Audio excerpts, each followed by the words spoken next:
Now we do something really cool. To close this event, we have a closing panel.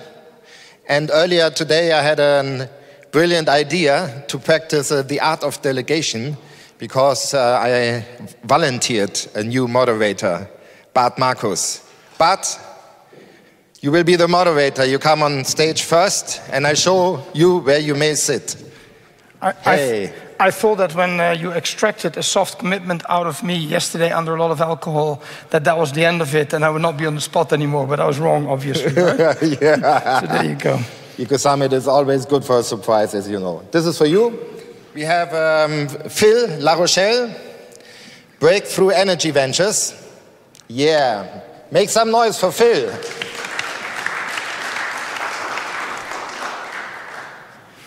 You know why? Because he's representing $1 billion from people like Bill Gates and his friends. We have sitting next to Phil, the one and only Julia Padberg of Z Ventures.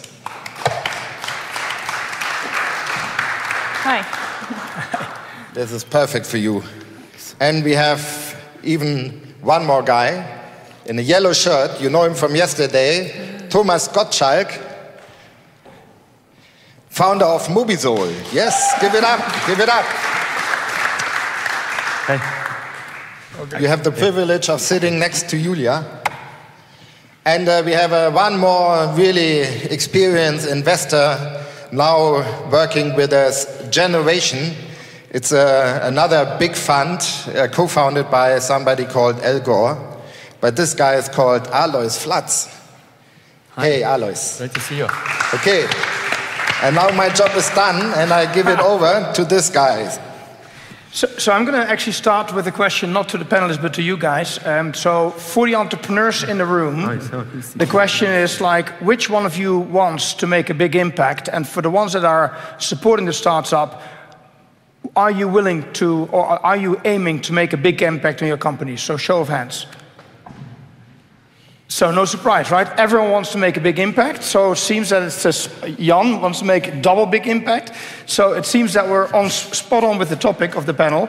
So if I think about that, I have to think back about, as Jan mentioned, I spent 15 years at Wellington Partners, and in the very early days, I had a mentor in the US, Joe Schoendorf, one of the early partners at Excel, and what struck me when I spent a lot of time with him, how he was talking about companies and how entrepreneurs in the US were operating, and then I came back to Europe, was how people just, maybe they raised a hand on a question like this, but when you then talked to them and you went to the detail, there was not always a lot behind it. And the thoughts were maybe not as big. So we actually made, and that was my partner Frank Bunke at the time, he came with the idea, we had these business cards, and on the back it said, think bigger.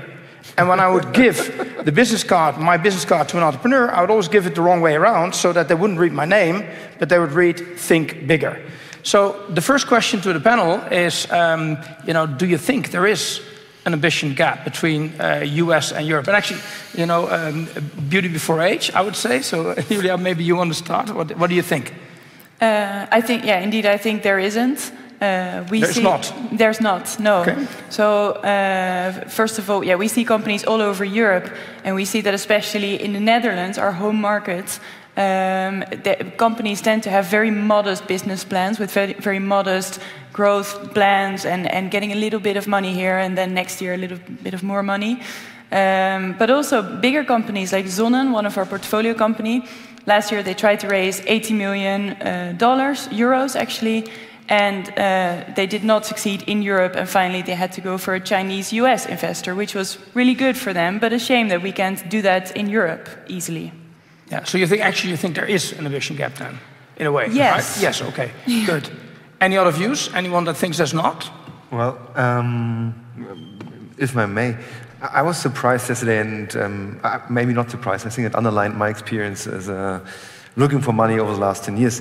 When the CEO of Total Ventures was talking, I was just saying, with this perspective, I don't know how he will actually succeed with finding good entrepreneurs and pushing them, right? So he said, like, he's happy to spend $10,000 to $100,000, but please no risk. And it's actually very difficult to invest in those companies, in those early stage companies. And So I think that's the beauty of early stage companies, that you have to take a risk, but if you take the risk, you can actually have a very interesting return on that.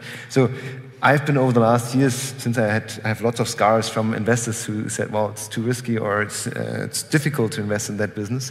I'm always looking forward to have another venture actually in the States, in the Bay Area, where my hope is that it's much easier to get to funds, happily with a lower valuation maybe, but that the entrepreneurs can really concentrate on doing the business, on being entrepreneurial and being innovative, and not spending 60-70% of the time fundraising, because that's it's first of all it's not very enjoyable, and second, you don't create value to the shareholders, not to the existing and not to the future shareholders. So you actually think there's an ambition gap, not necessarily with the entrepreneurs, but with the investors more than the entrepreneurs? Is that what you're saying? Well, I think that the entrepreneurs at least in Europe, they don't think very ambitious anymore, because they were never challenged to think ambitious, right? Because again, if you generously by one of the biggest companies get $10,000 as a check for to start an idea, what is that about, right? So I think you are actually you're shut down as an entrepreneur to think ambitiously. Yeah. Different view from one of you, otherwise. Well, I'd agree that I think that the ambition on the part of entrepreneurs is pretty much worldwide, not just in Europe and the United States, but in Asia. And so I think that, how capital responds to those entrepreneurs, I think, is the big challenge. I think that there's a lot of good ideas out there, and it's our job to make sure that the good ones get funded. And as Breakthrough, we have the advantage of being able to invest worldwide. So wherever those entrepreneurs have ambitions, we'll fly out to see them. Yeah. So go all over.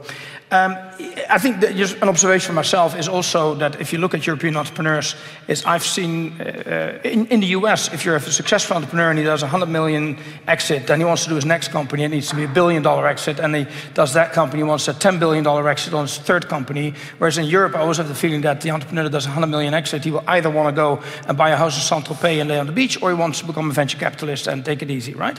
So that's the, but okay, that's just my observation. The easy job. Yeah, the easy job. Exactly.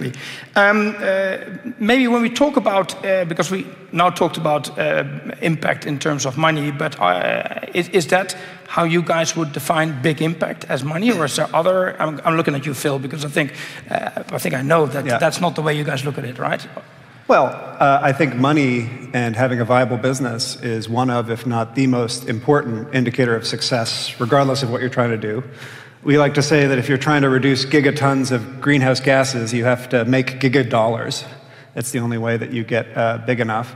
But our criteria for impact is pretty specific. We're centered very much around the reduction of greenhouse gases. And specifically, we're looking for technologies that if they're wildly successful, and they would have to be wildly successful, they can reduce 0.5 gigaton of greenhouse gas emissions per year versus business as usual by 2050. So that's a mouthful.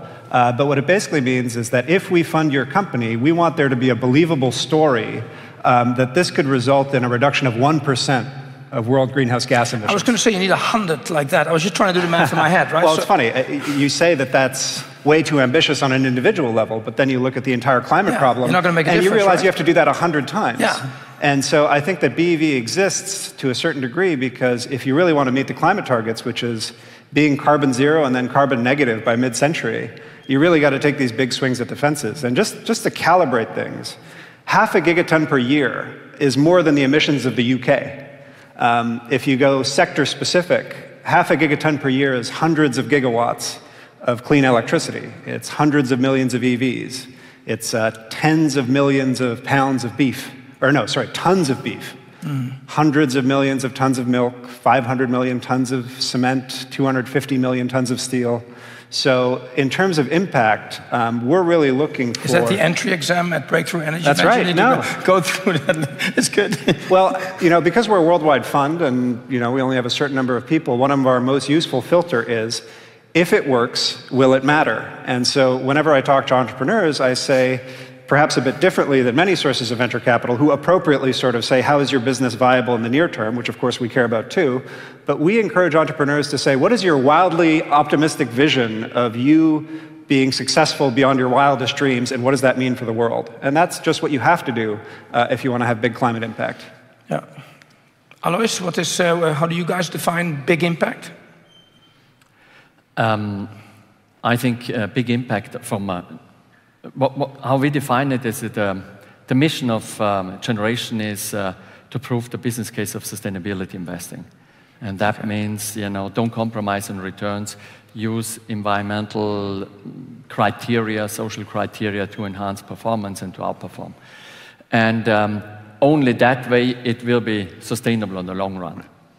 But at the other side, of course, it's important that on the growth side, startups that they have a very strong ambition to create non-financial impact, so environmental and social impact. So that's very important. I think what's important is also to measure that, to have a clear measurement framework and a kind of a scorecard for environmental performance, social performance, and what's the contribution to sustainable development goals. Thomas? Well, you wanted some controversial yes, panel absolutely. discussion, right? Please. So when we started Mobisol, when I co-founded Mobisol, I was always interested in sustainable return and financial return. And I completely agree with what Alois said. The question is just, what are healthy returns? What should we actually aim for? Is it lots of money? Is it an 8, 9, 10, 12% return, or is it actually a 3% return, right? So it's just a bit, what is the benchmark? I think we are looking from a very equity markets in the US over the past 100 years, 9%, right? Yeah, but a good one. On what economical and ecological benchmark, right? I mean, the economic of the US, it's not where I would like to live and work, and the ecological. It's a nightmare as well, not on the US, but globally. So, but that's what you get if you were looking for 9% return, right? So, it's extremely, doing impact is extremely difficult, but let's do that, let's try that. But then as well, going for 9% or plus return, it's challenging. So I think that's a little bit like, that's a controversial now for the investors. Do we really need to do impact at 9%, right? Or can we do impact at 3, 4%, which is still at our times, if you look at interest rates, actually a very healthy return of your investment. No. But if I can, kick a little bit back at you there, of course the question is, if you go out in Africa and you do, solar power for people, I think there's a big social impact in that. Now you start to sell them color TVs. Is that then really just for financial returns, or are you actually trying to make people's life better by enabling them to watch TV? Yeah, I don't have a TV. I try to keep my kids away from it, right? I don't have a TV at home, right? I hate TV. And well, I think so TV, you see? TV is the evil of society, right? So at least how why do you sell it today. So you're like the drug dealer, right? I don't do drugs, but I'm the drug dealer, that's right. My point is, for a long time we try to find other appliances to make them interesting. The point is, the consumer wants it, right? And who I am to say, well, no, dear African person, you're not allowed to watch TV because it's evil. I know it better. So I think that's unfortunately an evolution they have use to do Facebook themselves. instead, right? Better. Yeah. Yeah. Okay. So I think, and of course, it's a bit of our job, right, to be here and say it's not just all about the money. It's also about making a positive impact. I think we're sitting on a green carpet with true plants behind us for that reason.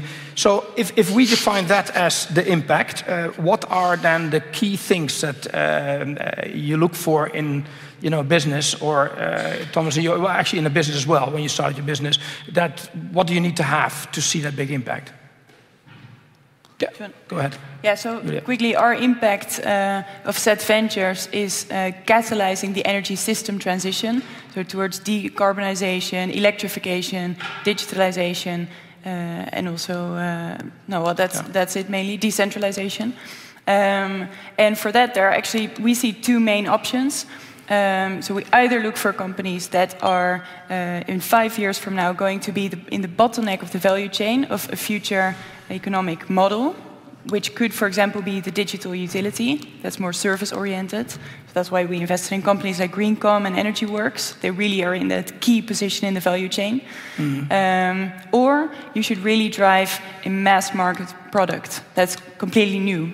That's, for example, fusion. So we invested in a fusion company. We know that you love it. Or Zonnen. They have a completely new business model. They're a new utility of the future. And it has to. The main thing we look for there is it has to be cheap.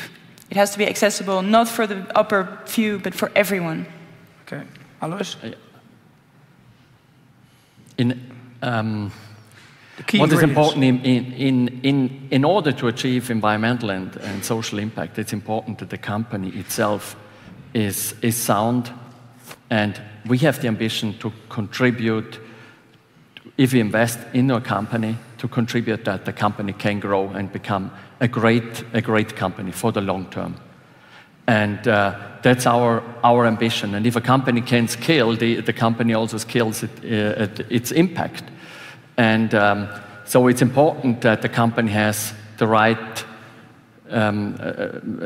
team, that it's strategically well positioned. But what is important is that in addition to all the other criteria that we mentioned, that there is a basic alignment in values, because at the end we invest in people, and on the longer run, a team and a company will only grow when its team has shared values, and that there's also an alignment there with our values, because that way we are able to build a partnership with a portfolio company, because it's a kind of a marriage over a certain time, whatever, 5 years, we stay usually a bit longer than other investors, and in that time it only works if there is a basis on shared values.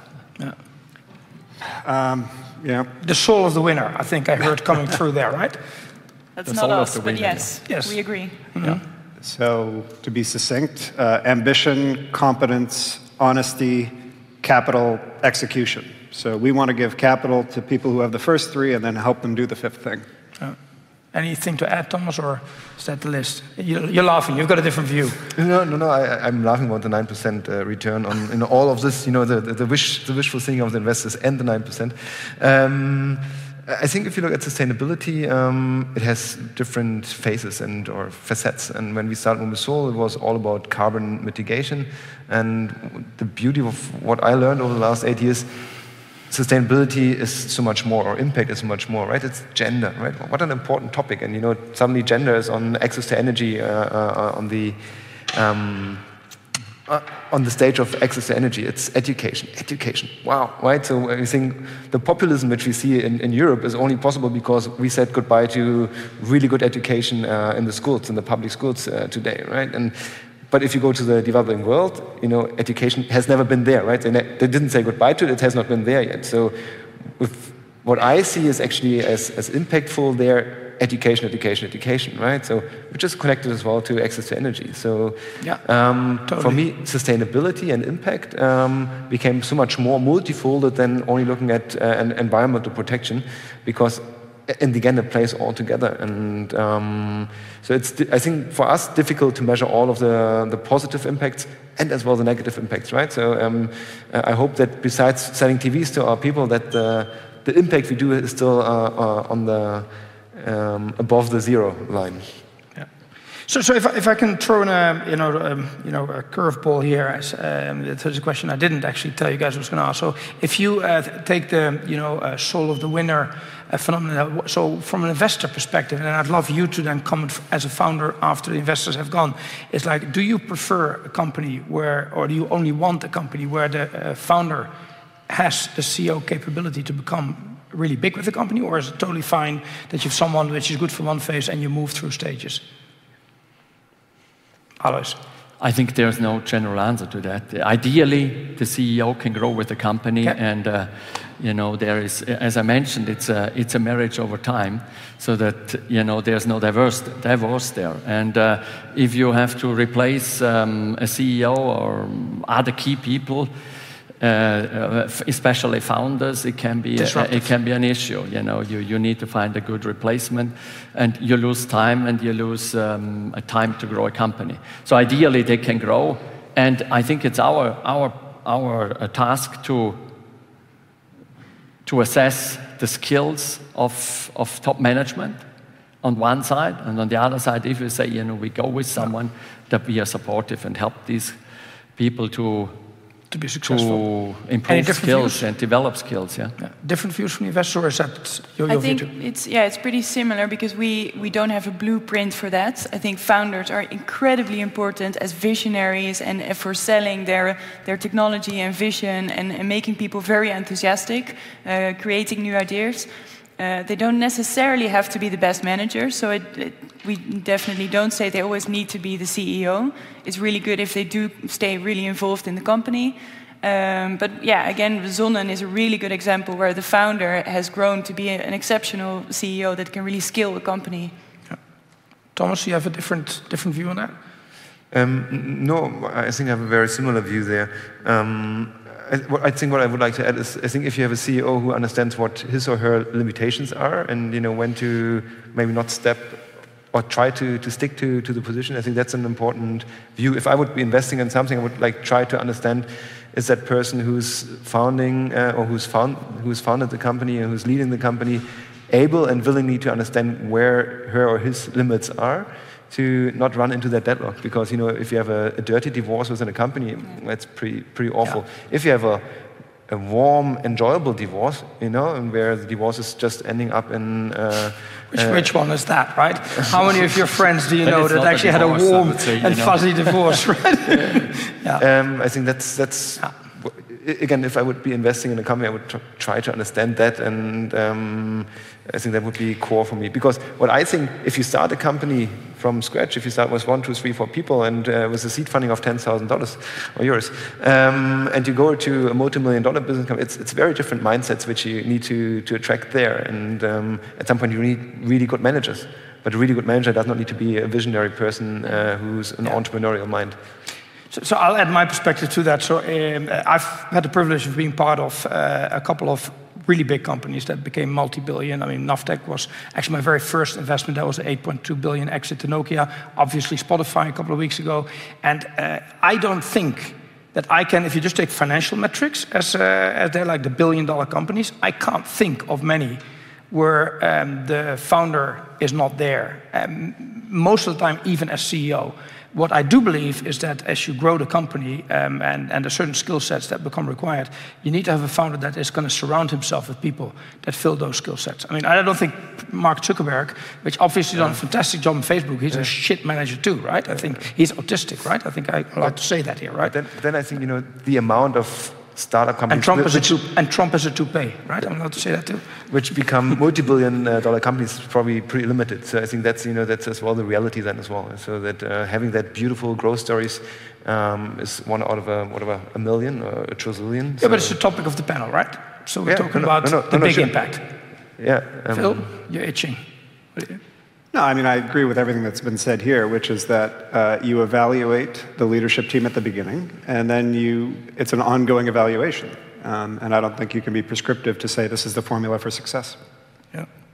So if you then think, so we talked about what it needs to be successful, what is if each of you can think of one thing that if you look at a company and you think you want to have a big impact that you don't want to see there, what's the worst thing that, you go run away crying and drink wine?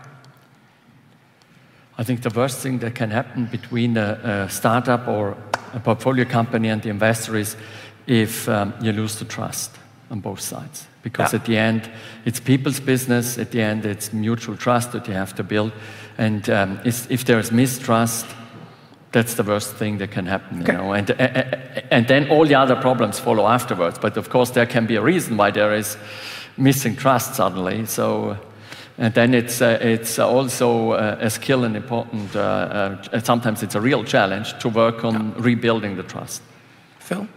I absolutely agree with that. I mean, I think that where things go off the rails is when something goes bad, but it's not shared what it should be. I think that you need to have a relationship where you understand that you're funding something that's risky and you have to course correct, and it's important to have the trust so that you can do that constructively rather than destructively.